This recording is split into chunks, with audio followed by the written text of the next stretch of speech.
పోలీసుల తీరు చాలా ఆశ్చర్యంగా ఉంటుంది. ఏ ప్రభుత్వం వస్తే ఆ ప్రభుత్వానికి పూర్తి అనుకూలంగా ఉంటారు. ప్రభుత్వానికి ఇంట్రెస్ట్ ఉన్న కేసుల విషయంలో ఆఘం మేఘాల మీద అరెస్ట్ చేసి తీసుకొస్తారు. కొడతారు. ఆధారాలు లేకపోయినా ఆధారాలు సృష్టిస్తారు. కావాల్సిన ఫ్యాబ్రికేషన్ అంతా కూడా చేస్తారు. కోర్టుకు పెడతారు. నెలల తరబడి జైల్లో ఉండేట్టు చేస్తారు. అదే ప్రభుత్వానికి ఆసక్తి లేని సాధారణ కేసుల విషయంలో వాళ్ళకి ఏమాత్రం ఆసక్తి ఉండదు. అవి సంవత్సరాల తరబడి కొనసాగుతూ ఉంటాయి. ఆ వ్యక్తులు చాలా కాలం జైలులో మగ్గిపోతూ ఉంటారు. హైకోర్టు ఇప్పుడు తీవ్రమైన ఆగ్రహం వ్యక్తం చేసింది ఒక కేసు విషయంలో, పోలీసుల కేసు విషయంలో. పోలీసులు వైజాగ్కి చెందిన మద్దెలపాలెంకి చెందిన రమణ అనే అతను అరెస్ట్ చేశారు. అరెస్ట్ చేసి జైల్లో పెట్టి చాలా కాలం అలాగే ఉంచారు. ఆ విషయమై ఆయన భార్యకి హైకోర్టులో పిటిషన్ వేసింది. ఈ పిటిషన్కి సంబంధించి ఒక ఇద్దరు ఇన్స్పెక్టర్లు, వైజాగ్కి సంబంధించిన ఆయన ఒక ఆయన, ప్రకాశం జిల్లాకు సంబంధించిన ఒక ఆయన, ఇద్దరిని తక్షణం తన ముందు హాజరుగమ్మన్నాడు.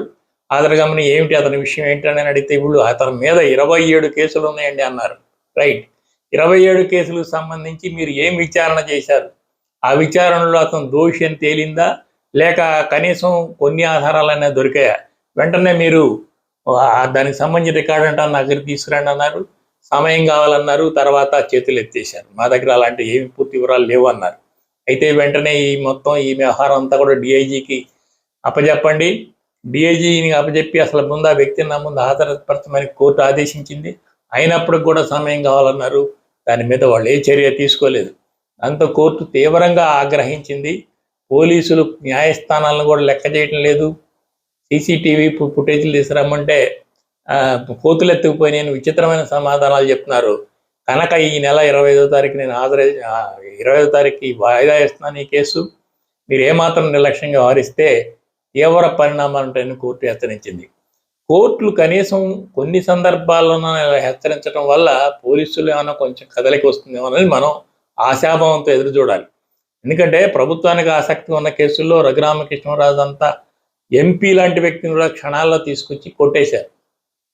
అదే వల్లభనేని వంశీ లాంటి వ్యక్తిని కూడా తీసుకొచ్చి అతని మీద ఎవరు కేసు పెట్టమని అరెస్ట్ చేసి లోపలేసి, ఎవరో సత్యవర్ధన్ అనే వ్యక్తిని పిలిచి సాక్షి సంతకం పెట్టి అతనే కేసు పెట్టినట్టుగా ఒక అరెస్ట్ వారెంట్ తీసుకుని అతని కోసం వెతికారు.